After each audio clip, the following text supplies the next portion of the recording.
Hi there, I'm Sarah Zarella, a portrait and wedding photographer and your host for Wedding Secrets Unveiled. This is a podcast where we cut through the complexity of wedding planning, leaving you with everything you need to know direct from the industry experts. If you want to simplify your wedding planning, while having fun, of course, you came to the right place. Join me while I guide you through your planning, starting from your engagement to your big day where you say, I do. After photographing for the past 18 years, I am sharing with you tips and tricks to cut through the excess noise because I believe from the moment you said yes, your planning experience should be a magical time in your life. Here you'll find episodes that are fun, stress-free, and straight to the point, with a fresh, honest take about the reality of what you really need to know about planning your perfect day. Let's dive in. Welcome back, Wedding Secrets Unveiled podcast friends. You are in for a treat today. I am excited to introduce you to Laura from Spark Bridal Boutique. If you are searching for that perfect bridal gown to look and feel fabulous, this is the podcast for you. Laura will take you on an honest journey about all things to do with bridal gowns. We will talk about trends, styles, pricing, how to start searching for a bridal gown, what to expect at your bridal gown appointment. So sit back and relax and enjoy my conversation with Laura as we talk all things bridal gown, aka that once-in-a-lifetime gown you will always remember wearing. Well, hello, Laura. How are you? I'm great. How are you? Thanks for joining us today. Yes, thank you for having me. I'm excited to have you on the show.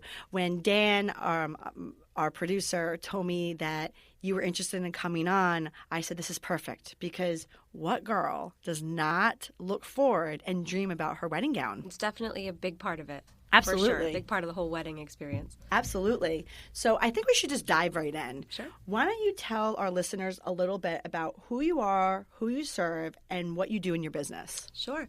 My name is Laura. I opened the business along with my mom, Kim. So we are a team in the spring of 2015.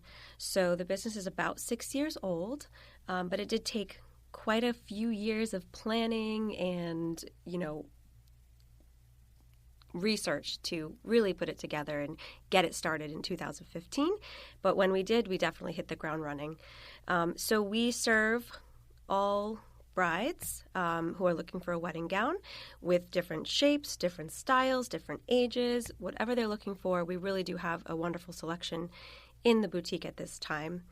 We have sizes 0 to 32, and we have a quite great selection of price ranges as well. Awesome. So how long have you been in business for? About 6 years. Okay, great. So, and right now you only specialize in obviously the bridal gown. So that is your specialty. Exactly. We specialize in all things bride. So we do bridal gown, we do veils, we do accessories, jewelry, that kind of thing. Awesome. Mm-hmm. So why don't you tell our listeners a little bit about the process of picking out their bridal gown? Yeah. Sure, because it can be something that brides feel a lot of pressure surrounding this appointment. I think the best thing to do is to start by just kind of looking at images online, on Pinterest, on Google, on our website, about different shapes that draw them. And shape is the one thing you really want to nail first, but sometimes you don't do that until you really just try. But basically, what draws them? What kind of appliques draw them? What kind of sparkle draws them? What necklines? What colors? And when they come in for the appointment, if they have those pictures available for me, it'll really help give me a great starting point, a great foundation just to start with. Sometimes they're on the perfect track, and sometimes they're way off. And we discover that as they start trying different things. So basically, for the listeners, if they are thinking about picking out their bridal gown, first and foremost, they should start just collecting imagery. I think so. I think it's a great start. And then how else can they prepare for their successful appointment with you? So you want to be careful about who you bring to the appointment, of course, because that sets the tone for the appointment and for the day. You want to bring the people that are most important to you, of course, but also the people that are going to have your best interests at heart. So people who know you the best. Right. Right, exactly. Like you don't want a yeser. Like you don't want someone to be like, oh, yes, that looks great. Or that looks, you want someone to be honest. You want someone to be honest, but you also want somebody to recognize when you love something that if you love it, they'll love it too. Those are the people that you kind of want to surround yourself with during these appointments. You need as much support as you can get. It's kind of nerve-wracking when you first try on gowns. A lot of women have, we all have our things about our bodies and our images about ourselves. So it can be helpful to have that nice supportive group with you to say, this looks absolutely fabulous. I can see that you love this. Or, this one's more flattering on you than that one. As opposed to being more negative. I don't like that one. I don't like that one. We want to bring out the most supportive people with you. The other things brides usually stress about is what to bring to the appointment. And the answer is basically not much. Because you really don't need a bra. You don't need to go buy a special strapless bra or anything like that. Because I would say 99 out of 100 of the gowns have the support built into the gown. So you don't need to buy anything special. You don't need your shoes because 99 out of 100 gowns are way too long with the shoes anyway. So you have to have them hemmed. You'll be fumbling around with shoes. And shapewear. A lot of brides will bring shapewear. I would say only bring shapewear if you're going to wear shapewear on the day of, and you know that you're going to wear shapewear on the day of. If not, I'd rather you try the gowns and see what they offer for structure and support versus wearing shapewear. Absolutely. Kind of off the subject, but just diving right in. What's the percentage that you see that people who walk in with a picture end up with that gown? I would say it's about 50-50. Oh, really? Yeah, it is about 50-50. Some girls, they look at images for, let's say, a whole year. Let's say they're engaged for a whole year, and they just can't get this one thing out of their mind. But then the other 50%, they have this image, they try it, and they're like, oh, I really thought I was going to like that, but it's not what I expected. I mean, obviously, we all pull off of our own experiences. I know when I was searching for bridal gowns, I had this one picture from this one designer, and I kept calling up all the local boutiques. They just didn't have this one designer. So believe it or not, the closest place was in Pennsylvania. So I literally flew there. I'm not. My mom and I just hopped on a plane and we went there. I believe it. It's a big deal. It's a big deal, right? And I tried on this one gown. I had the picture, and I didn't end up with it because even though it looked beautiful on the model and the advertisement, it was just for someone tall. And anybody who knows me, I'm not even reaching 5 feet. However, I ended up with the same designer, but there's a different gown because the person like yourself understood my needs, understood my love for this designer, and said, this might look good on you. Yeah, I would say over the years, I have gotten a really good sense of what somebody's looking for. So sometimes they'll show me pictures and they're like, oh, God, I'm all over the place. And I'm like, actually, not really, because I have a good sense of seeing the through line through the pictures. I can say, okay, well, these are different shapes, but you know what? You keep pinning that same applique. You keep pinning the same kind of lace. You keep pinning the same little dainty strap. So usually when they show me pictures, I can see the things that they like about every gown that's sort of, congruent through all the pictures. Well, it makes sense because you're the expert. So you see what you have, what's out there, and even though they might feel like they're all over the place, you do see the similarity. And it's the same thing with Dan and I for photography. People will show me their Pinterest board and be like, I get it. There's just all these different pictures I want, but it may not be the exact picture that we take, but we get the feeling. We get that it's vibe. I call it vibe a lot. Vibe a lot. Like, I got your vibe. I know what you're going for. Sometimes a bride will try a dress that looks absolutely beautiful on her, and she's torn because, wow, she loves it. It looks so beautiful. But then we realize, it's not the vibe she's headed for this day. It's not the vision that she has for this day. For example, you have a beautiful bride come in, beautiful figure. She can wear anything, right? Any shape, anything, any neckline. And her vision is something nice and sleek and fitted. But she puts on this big sparkly ball gown and wow, it's so beautiful and it's so exciting and oh my God, you never get to wear this. But when you come back down to what it is that you're wishing for that day and that whole dream that you have imagined for yourself, she imagines herself walking down that aisle in the fitted dress. Mm-hmm. And so you kind of have to stay true to your heart when it comes to that. And also, too, it kind of goes back down to what you were just talking about in the beginning of making sure you have the people there for your best interest, knowing that, she envisioned herself always in something like X and making sure that they stick to that. Even though something else might look good, this is the vibe. Exactly. Sometimes your mom will come out, the mom will just come out and say, you know what, that looks beautiful on you, but I think that one is more you. Mm-hmm. And that is the person you want. The person that knows you the best, that can say, this feels most like you. And that's what I tell brides the most. You need to pick the dress that is the most like you, the most reflective of your personality, and that is all that matters. It doesn't matter if you're getting married at a VFW hall. It doesn't matter if you're getting married at Ocean Cliff. It doesn't matter. If the dress reflects your personality, your style, and makes you feel confident and beautiful, that's the dress. I have this little game with myself that I play. There's quite a few that I play at weddings. You know, like one of the things that I always tell Dan that we play is that we watch the groom after he gets his ring on his hand. We'll watch him twirl the band because he's not used to wearing the ring, you know? So I get a kick out of that. I also get a kick out of, like, I'm usually the first person that says, other than whoever's marrying, like, can you stand next to your husband or can you stand next to your wife? Like, I get a kick out of, like, seeing that expression. The other little game I play is I say to my couples and my bride, so what dress was this? Like, you know, like I want to play a game, and I want it to myself, and I guess. I'm like, okay, this was her first dress she tried on, or maybe this was her third. I play this little game, and I want to say, like, I feel like 75 to 85% of my couples, it's the first dress. It's true. They try it on, then they'll go away, try on other dresses, and they still come back to that first one. It's true. Yeah, and I wonder how much that has to do with them finding things on the rack, and also someone like yourself where they walk in, they show you that vibe board, and you're like, ooh, this is going to be looking good on you. It's a combination of both. So in my store, which is unlike a lot of stores, I do allow brides and their families to go through the racks. In my experience, I found that helps because I know my inventory really well, and when they tell me things, I can certainly pull. But sometimes they don't describe to me exactly what's in their head, or something draws them that they weren't expecting. I really appreciate it when they kind of go through and something draws them, which maybe I wouldn't have pulled, but I like the opportunity I like giving them the opportunity to look through. So what I'll do is I'll set up the dressing room with all the gowns that we pick. And what I've decided to do over the years is I close the curtains and I say, I'd like you to pick whichever gown you would like to first. I don't put any pressure on it. I don't say, pick the one you like the most. I don't say, pick the one you like the least and go up from there. I just say, pick whichever gown draws you. I want you to pick whichever one you want. And a lot of times that is what happens. It's the one that's hanging on there that draws them, and then they come out in that. You know, there's something else that you said that I would like to just kind of touch upon. There's no right or wrong the way that dress shops do, but I want to say I appreciate the fact that you believe in the tangible, the holding, the touching, the feeling, the sorting.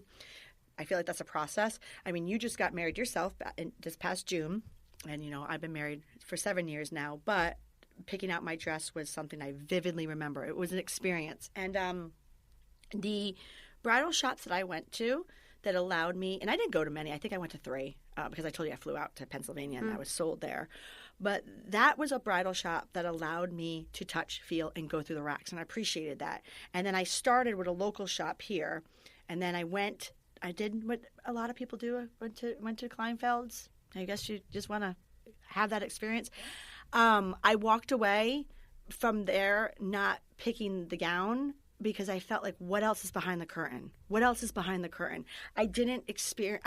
Me personally, my type of personality didn't enjoy that experience. I think some people might because like they bring out the gown. So basically for people who haven't been there, you are not allowed to go through the racks.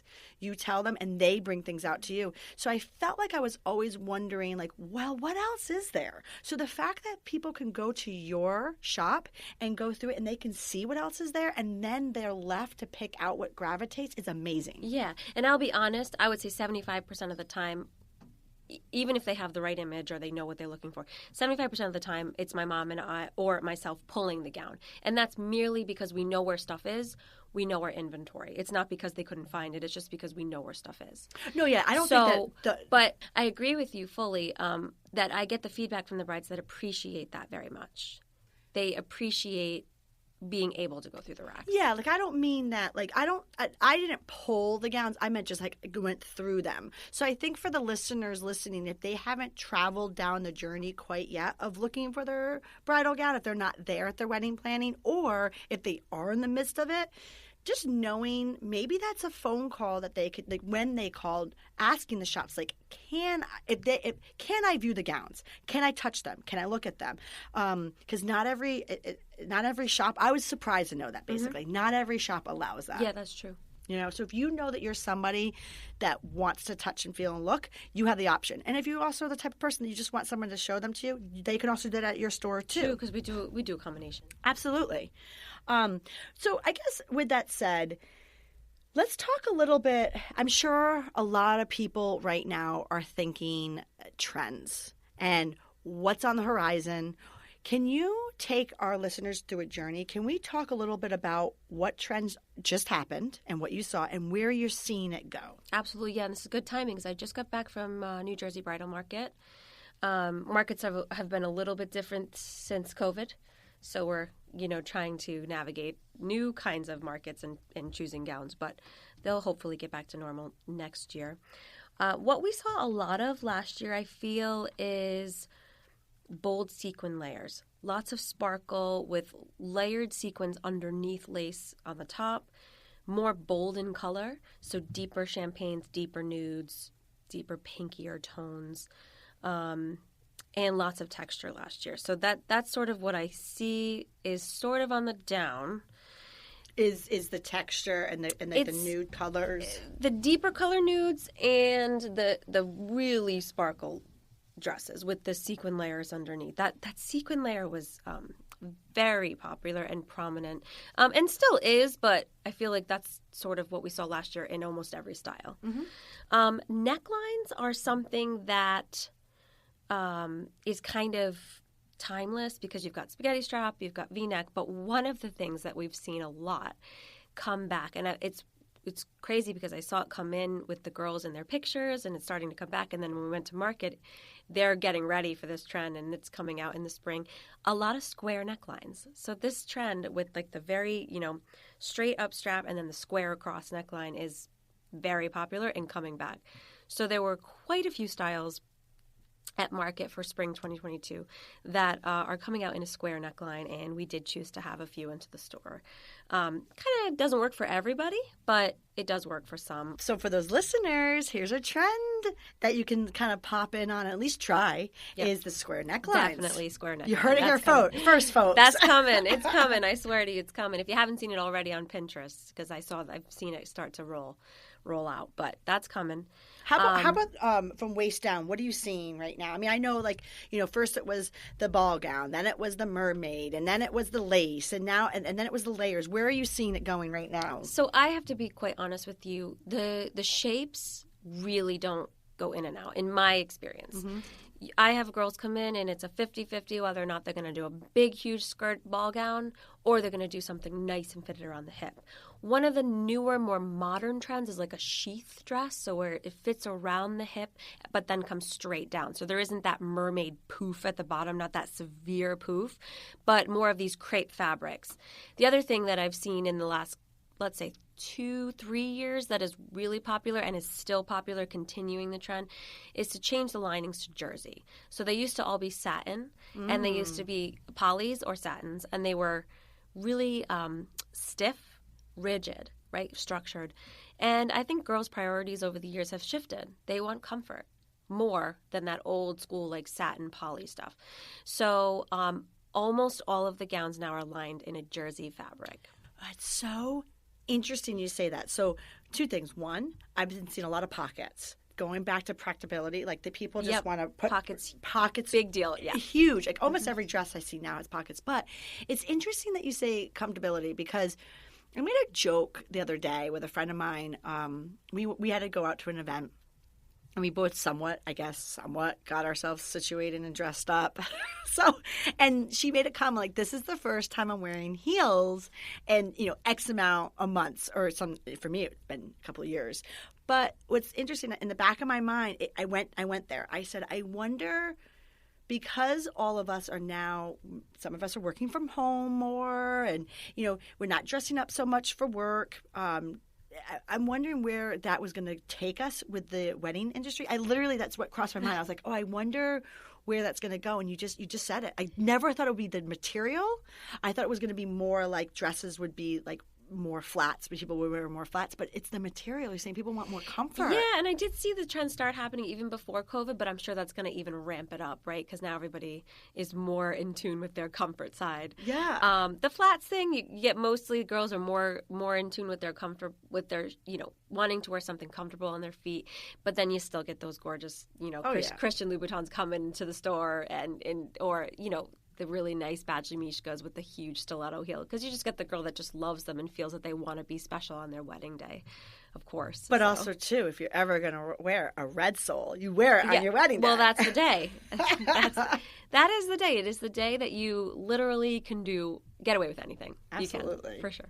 So we talked a little bit about wedding gown styles and trends, but talk to us a little bit about what you end up seeing people wear. Like maybe the trend is what you said something about the neckline today, and that so somebody might come in, try that on, but there's still that timeless element. So talk to me a little bit about that. Yeah, I have to be honest. My mom and I were a little cautious about the square neckline because it's not something that we've seen yet. So we're like, okay, is this going to work on everybody? We do have a couple in the store now.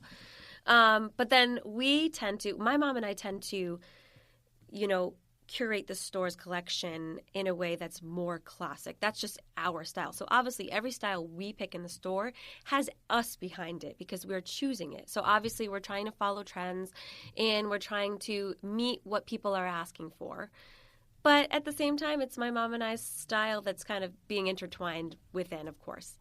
So we tend to be more classic and traditional.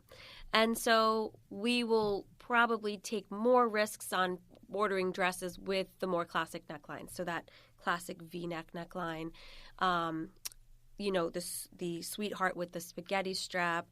Strapless is always a love or hate relationship with girls. Some girls absolutely love strapless. Some girls hate it. Most girls are afraid to try it. But yeah, strapless is still that classic look, of course. So those are the necklines, thin spaghetti strap, classic V, very popular, nice V in the front, but also the V in the back. So low backs are one of the top things that are asked for. I love this dress. I just want to make sure it has this really low, intricate back. It's really popular. Yeah. Well, what we're going to do is we're going to take a quick break, and then we're going to come back, and I think we should dive in a little bit about how much does dresses cost. I mean, there's a range. I know that. But we'll talk about a little bit about budget, how much the dresses cost. Maybe we could get into a little bit about alterations and time frames. Yeah, practical. We'll get into the practical That's stuff. Big now after COVID, so time frames are a huge thing. Awesome. All right, to be continued. I appreciate you being here. And hey, if you like what you're hearing, I encourage you to check out our website at sarahzarella.com. And don't forget, you can actually subscribe to this podcast wherever you're listening so you never miss an episode. And I would so appreciate if you left a fabulous review on Apple Podcast. Even better, share it with a friend. It's a great way to show your support. And now, let's get back to the episode. Welcome back, podcast friends. We are here with Laura, and we're going to just dive right back into it. Laura, can we talk a little bit about time frames? I know right before the break you mentioned something to me that kind of perked my interest. You said things have changed. So do tell. What's happening here? Yeah, so I think brides really should factor in a little bit more time than they would have pre-COVID. One of the issues we're seeing is early on when COVID happened, of course, factories were shutting down. Not only factories, but also, U.S. warehouses, even the people at the regular companies, their staff was down.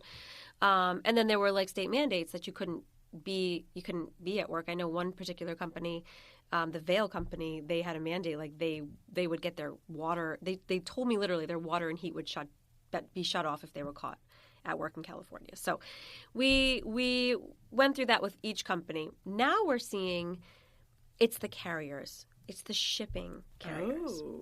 So at market a couple weeks ago, one of my biggest companies that we sell told me that there were 32,000 pieces waiting just to get onto a ship.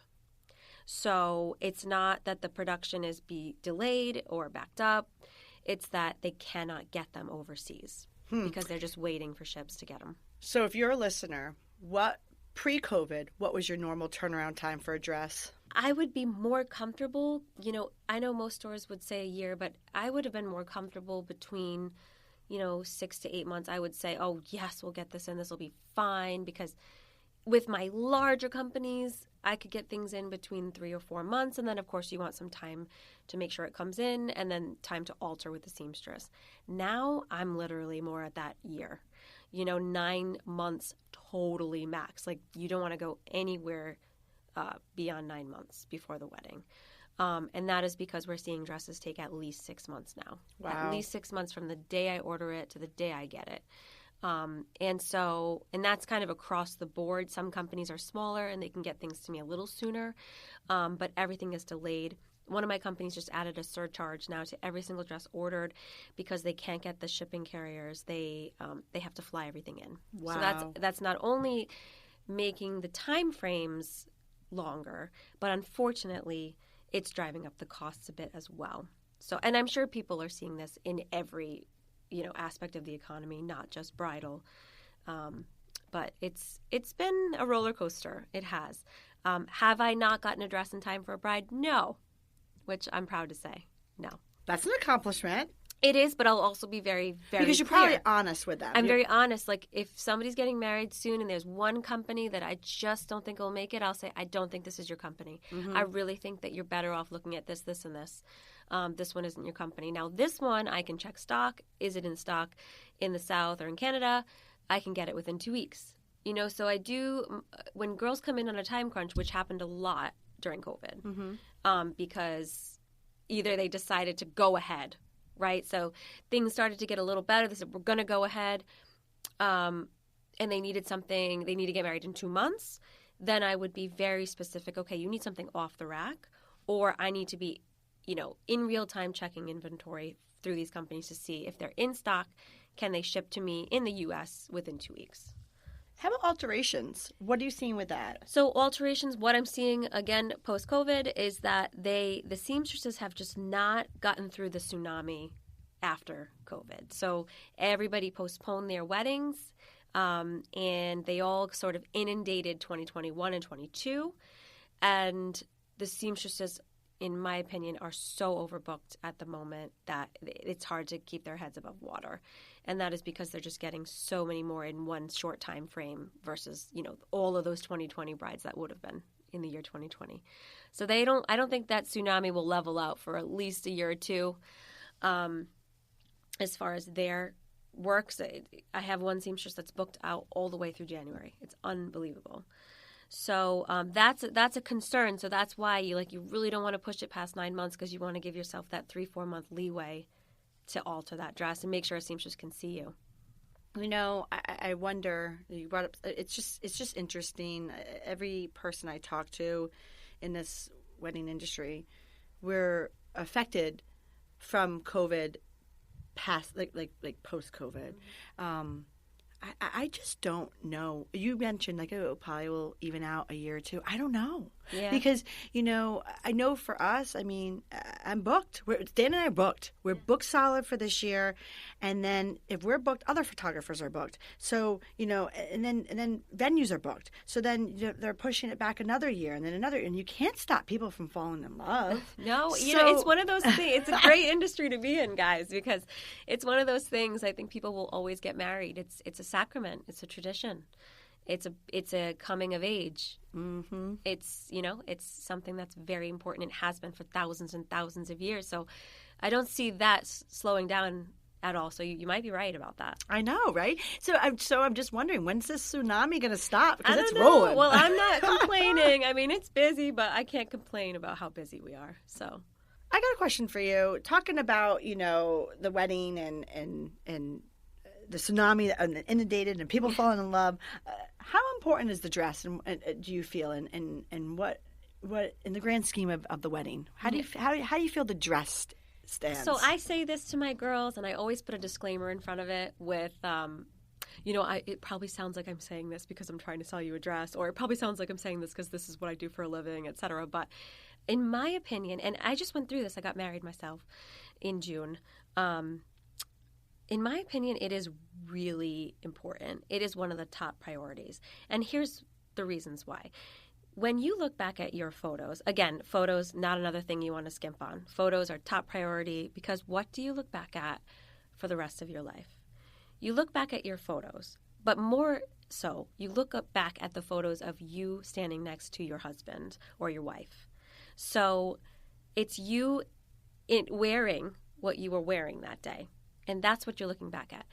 It's not so often that you're looking back and reminiscing over the centerpieces. It's not so often that you're looking back and analyzing the tables and the napkins, even the wedding cake. You know, those are things that are beautiful additions to the wedding and they make the day perfect, but it's not, in my opinion, the most important. How you walk out and how you feel and how you move and how you dance, that's a lot about what you're wearing. And so to me, it's top priority.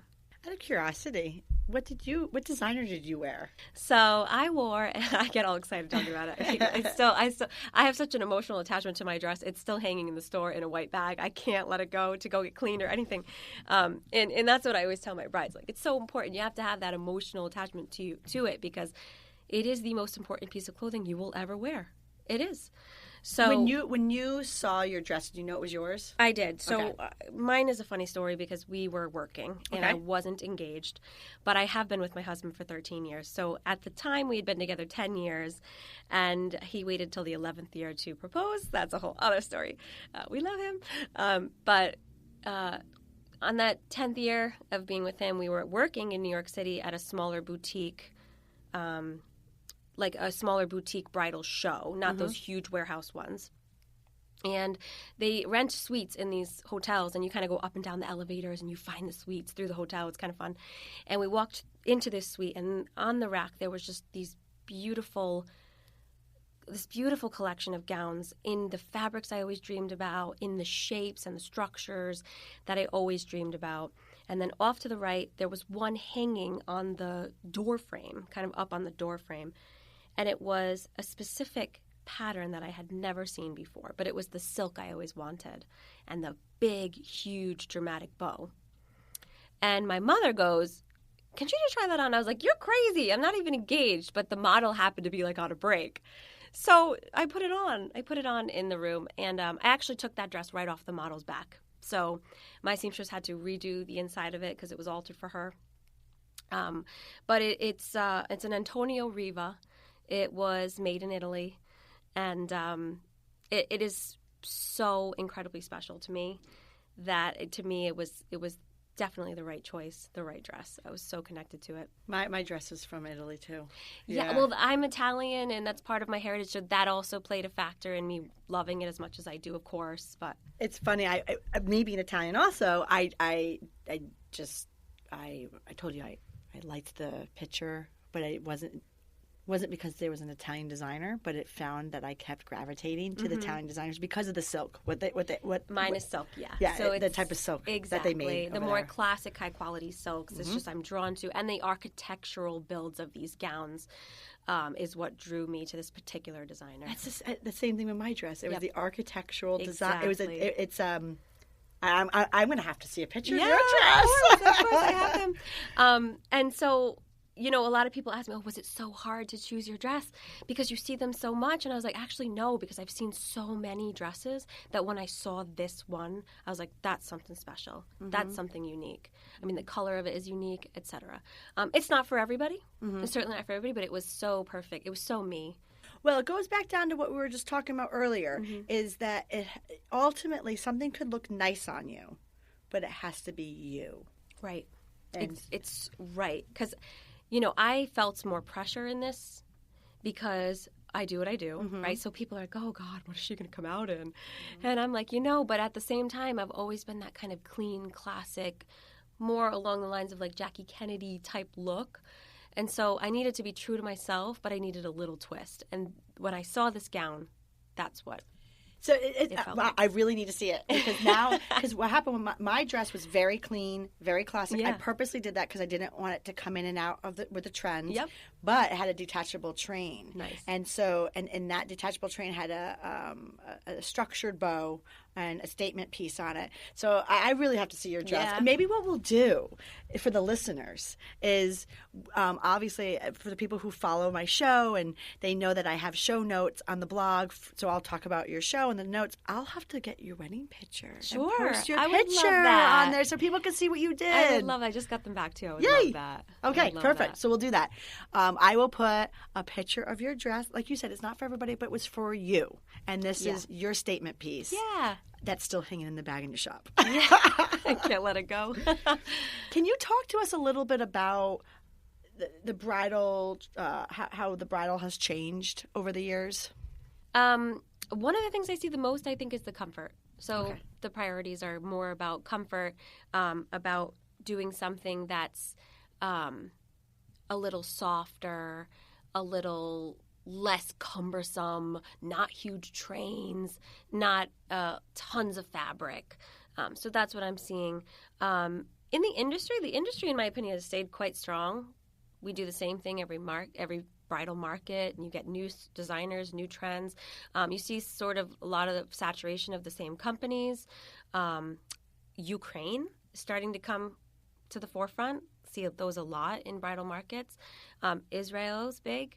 Italy and Paris as well. And our American company, Allure Bridals, that's a big company that packs a punch. Good. And sticks with trends and everything. Love the USA stuff. Yeah, of course. But as far as the industry goes, I have to say I'm proud of the companies and the stores for getting through what we got through, you know? How about, do you still see people doing like an outfit change? You know, so no, not as often. People ask me, oh my God, people going to come in here and get 5 dresses? And I'm like, no, the answer is not really no.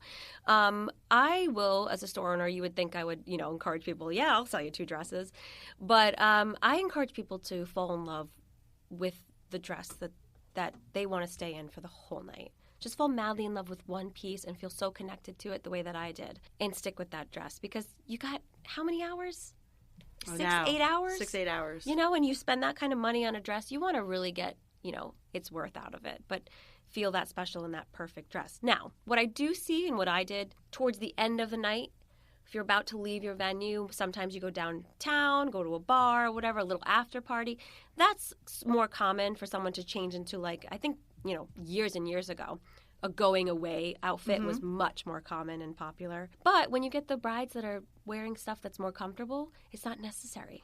So with my massive silk ball gown, I felt it was necessary for me to go into downtown Newport with something a little sleeker. So I did a change, but not until about 8:30. What about trends do you do any hair pieces, veils? Because you said you deal with all things bridal. We do. Okay. So, and the veil trends kind of coming out. So come in and out. I would say, as far as veil lengths, I'm sure when in your photography you see cathedral length veils, but also fingertip length veils. They're 50-50, but I'm seeing, oddly enough, the blusher come back. Oh my God! So listen. It's funny you say that. You took the words out of my mouth. So when I got married, I had a blusher, and it was not trending. But there's something. I'll tell you why I did it. I did it for the experience. There is something so dramatic about watching a girl round the corner, come down with the blusher, and then the reveal. I did it. I love it. I honestly, when I got married, I don't think anybody did. I mean, of course they did. But this is crazy. I'm so excited to hear that the blusher's coming back. I did it too. So I'm like, Mom, you're crazy. My mom's like, please do it. Please do it. Please wear the blusher. And I'm like, Mom, you're crazy. Let me tell you, because that video of me coming in down the aisle, that is dramatic. Especially when your dress doesn't have any, like mine had no sparkles, no lace, nothing. So you kind of can dramatize your accessories when your dress is plainer. And I agree with you fully. It is so dramatic and so timeless. And it's coming back. So just in the last 6 months, I think I ordered like 4 or 5 custom blushers. So most of the veil samples that come into the store, because they're not popular, they don't come in with the blushers. They just have the piece in the back. So funny. But any single one of my veils can be custom ordered with a custom blusher, no problem. That's so funny because I got to tell you, I have always been a sucker for the blusher, okay? I've always loved it. Yeah. I knew when I was going to get married I was going to do it. I just love it. I love photographing it. I love the reveal. And a lot of times, then I started seeing the trends where the veil was being made without it because people weren't using it. But a lot of the times I would have veils that would have it, and I would put it over, just take a picture, and the girl's like, oh, no, I'm not using it. I'm like, but we're going to do it for a picture. And you'll be happy. And you'll be happy. And it's funny because I'll always get the emails, Sarah, thank you so much for like having me use my blusher. I love that picture, even though I didn't use it at the ceremony. So love hearing that. So funny that you see that you saw them keep it, because most of my samples don't come with it. Don't. So what I was saying is that most of the veils were not having it. Every now and then, yes, okay, I got it. Every now and then, and then you'd be like, yes, blusher, do it. And they're like, but I'm not using it. I'm like, but you are right now. No. Most of the samples had it cut out. So for here that it was coming back, it is slightly. I mean, for my veil, I actually made my veil. It's weird. I just took a veil and put a bobby pin in it, and I just had it down. Like because I wanted it just to be super simple. Yep. So I just took the veil, cut it. I mean, I had a seamstress do it. But what I'm saying is, it didn't. The whole thing was a blusher, and then it just came back up. Yep. But anyway, I'm happy to hear that the blusher's coming back. What's other hair pieces or accessories? Is the birdcage coming back at all? Because I occasionally get the birdcage. That happened a little bit more often during COVID. Really? Because people are doing little ceremonies. They would go into the courthouse. Those are kind of courthousey type trendy things to do there. They're not as popular. I don't sell a lot of those. Huh. We do have some to offer, but I would say if you're going to go a little simpler on the veil, but you want a veil, the fingertips are very popular. So just put them right in the back of the head, wherever, if you do a bun, if you do half up, down, whatever you want. And they just kind of place it right in the back, and they just kind of fall in the back of the bride. And they just say, hey, I'm a bride. They're not like, anything crazy. But they make them plain, and they make them with beading. They make them with lace, all kinds of things. Being a photographer, I'm a sucker for the cathedral veil. I love them too. I love them. I mean, when I got married, I opted out of that. But I can tell you, as a photographer, for anybody who's listening, if you are looking for some dramatic imagery, and also too, not just imagery, a dramatic wow effect when you're walking down that aisle, the cathedral veil does it. I agree. Also from the pictures from behind as the bride walks towards the altar. Absolutely. Yeah. I do have to say, it's probably one of the most annoying things, for a bride. Like, for sure. I find the brides cannot wait to take that out. For sure. So if you're going to have that, you have to maybe rethink what you're going to put in or what you're going to do afterwards. But it is, like, timeless. I totally agree. Yeah. I totally agree. Let's talk about price. Sure. So our store does a collection of off-the-rack dresses, as I think most stores do. And those dresses can be a little bit more reasonably priced. I would say somewhere between, on average, $400 to $1,200. And that is because those are discontinued. They are not used or consigned. They just get discontinued by the designers. And the designers discontinue a series of gowns every fall and every spring every year. So it doesn't mean that the dress is not doing well or out of style. It just means sometimes, okay, the manufacturer's not making this lace anymore, discontinued.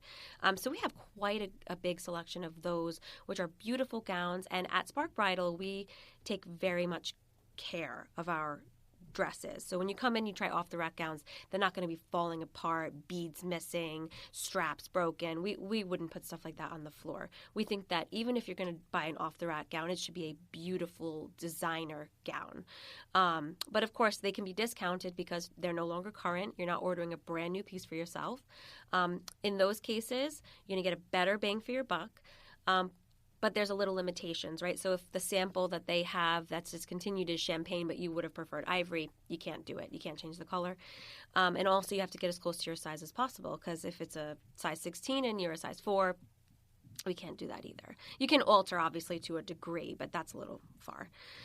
We have another selection of the store, which is special order, and I would say those gowns range anywhere between $975 and $3,200. So we actually keep things quite reasonable at my store in my location. We feel that that's a good price point to hit for our area. Don't need to go outrageous, but we're very specific about what we choose to put in the store, that they're high quality, and that they, we offer that nice range for girls who are looking. A lot of times people say, I want to be around $1,000. We got you. We got you covered.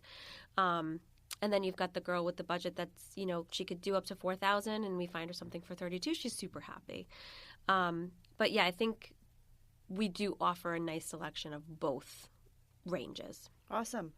Okay, Laura, so for our wrap-up question, what are some key points that brides should be asking bridal boutiques when they are inquiring to make sure that they have the ideal experience when looking for their perfect bridal gown? So I really do think it's important to, do your research, look at the store's reviews, look at the store's website, see if the store has the vibe that you're looking for. Many stores' websites will have pictures of the inside of the boutique. Does it look like something you're going to be really welcomed in? Does it look welcoming? Who are your consultants? That kind of thing. I think maybe you would want to ask, when you meet your consultant, are you going to have a one-on-one experience? Is it just going to be, personalized and that consultant is just working with you one-on-one, or will they have multiple other brides, and does that bother you? I think also you should maybe inquire about price range of that particular store. Does that store offer the kind of price range that you are looking for? Also, it's a good thing to let that consultant know right up front what your budget is going to be. And I do think that it's important to make sure, with COVID, what the store's guidelines are so that when you walk in, you know what you're expecting. So is there a limit on how many people you can bring? Make sure you're picking the right people to bring with you. Will you be wearing a mask? Will you not be wearing a mask? I mean, we went through this last year. There's kind of variations of this now that people are vaccinated, but stores are using their own discretion there. So maybe, inquiring about what to expect there. But I think the most important thing is really trying to make sure that store is going to fit the experience you're hoping for. And usually that's about, personalized one-on-one attention. Perfect. So time frame also? Like I said, COVID is pushing time frames a little farther. So I would say a very safe point is to order your gown 12 months in advance. So making an appointment about 12 months before your wedding would be really great. Even a year and a half isn't outrageous. And I would say the really, really cutoff time is that 9-month mark. So the 3 points would be time frame, price range, and checking out the pictures online and make sure the vibe of the store. Vibe, the personal experience. For sure, what you're going to get when you walk in. Awesome. Well, thank you so much, Laura, for joining me on this week's episode of Wedding Secrets Unveiled. You helped our listeners become one step closer to their journey of a stress-free wedding planning. Can you tell everyone where they could find you? Yes, absolutely. So we do have a website, sparkbridal.com. We have an Instagram, Spark Bridal is the handle, @SparkBridal. We have a Facebook, Spark Bridal Boutique. And our location is actually in Cranston at 1591 Cranston Street. So, and also our phone number is 401-464-4000. So you can reach me any way you'd like. Awesome. So for our listeners, as always, we will have Laura's information on our episode show notes. You can find it on our blog and our webpage at sarahzarella.com/podcast. Thanks so much, Laura, for joining us. Thank you so much for having me. Thank you for listening to Wedding Secrets Unveiled. I appreciate you being here. And hey, if you enjoyed this episode, I want to tell you something. I encourage you to check out our website at sarahzarella.com. We love photographing while having fun, of course. Check out our podcast page on our website for our show notes along with upcoming episodes with your local wedding experts. Listen in as we help you plan your epic event. And don't forget that you can actually subscribe to this podcast wherever you are listening so you never miss an episode. I would so appreciate if you left a review for us on Apple Podcasts. Even better, share it with a friend. It's a great way to show your support and let us know what you think. If you know any wedding experts that would like to be a guest, we have a link directly on our website where they can let us know. Thank you for listening.